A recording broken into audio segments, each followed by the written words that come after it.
Take a look at what I just drug home. I just couldn't resist it. You'll know right away this is a European model by those front bumpers and those headlights. But wait until you see the color combination. It's very similar to my W126 300 SD we call the Green Ghost. But let me tell you a little story. You know, I drug this thing home literally. I mean, it's not at my shop, and why is that on this windy, cold November day? Well, it just barely made it home. I bought this car about 2 miles from my house, and my wife went with me, Linda. I drove this thing back and it was popping and banging, and I had to drive it home all the way in low gear to keep the engine revved up. And sure enough, last night I got my tools out and started fiddling around, and I found a number of things typical of these old cars. It was 4 or 5 things that were wrong that was making it run so poorly. Now it's not running too badly. It has an exhaust leak. There's obviously some hole down here in the exhaust. But take a look last night as I was messing around with this thing in the dark.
Did you see how I fixed hit the it, white Linda? button? What do I do to stop? Aren't I the man? What do I do to stop? So it's about 2 o'clock, and I'm going to head for the shop. And there's just a couple more things I want to check. But first, let's just see if this thing will start again. I don't want to get stalled out on the road. Well, not too bad.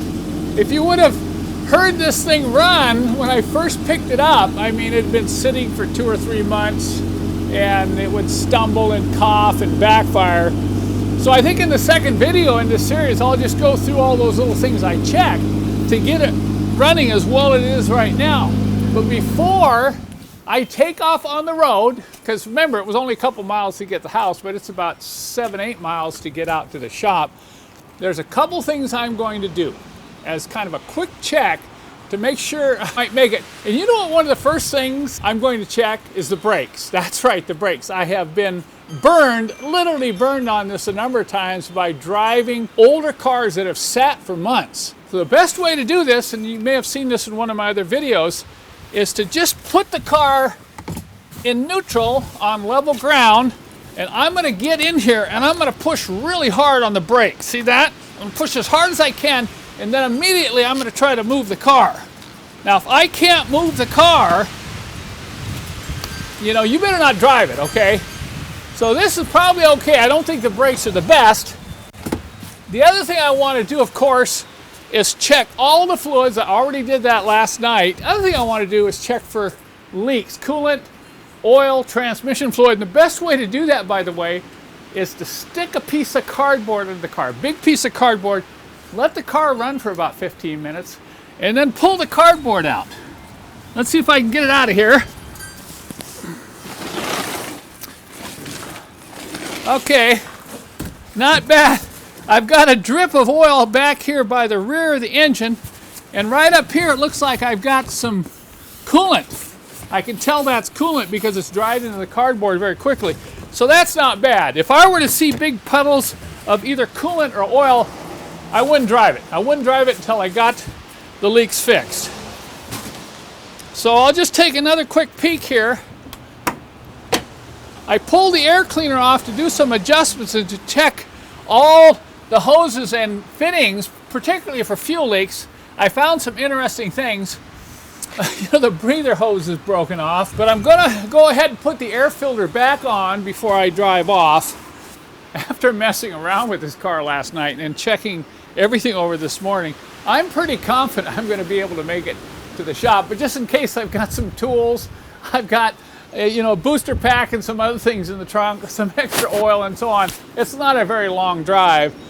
On a final note, I want to tell you a little story about the owner of this car. When I got there and started looking around, of course, I went around the car and I'm checking the paint, particularly because this is a European model, I'm checking for rust. We're going to take another look at that when I get this up on the lift. But it's a pretty clean European model as far as rust. But she's talking to me and all of a sudden she stopped and said, "I think I know you." And she's looking at me real funny and she says, "Oh, you're the YouTube guy." And she said, "I watched a bunch of your videos." And she had watched some videos, like she said, "You helped me fix the voltage regulator on my alternator." So it was kind of fun. And she was so happy that I was going to own this car and take care of it. I think she had a sentimental attachment to it. She was the second owner and she wanted it to go to a good home. And I asked her, I said, "Well, do you have a name for the car?" And she says, "Yeah, we call the car Fritz." And I'm going, "Well, Fritz, what's that all about?" She said, "Well, my daughter's the one that came up with the name. Apparently, every time it would cause problems, the daughter would say, 'Well, it's going on the Fritz again.'" And so that's why they named it Fritz, and this name is going to stick.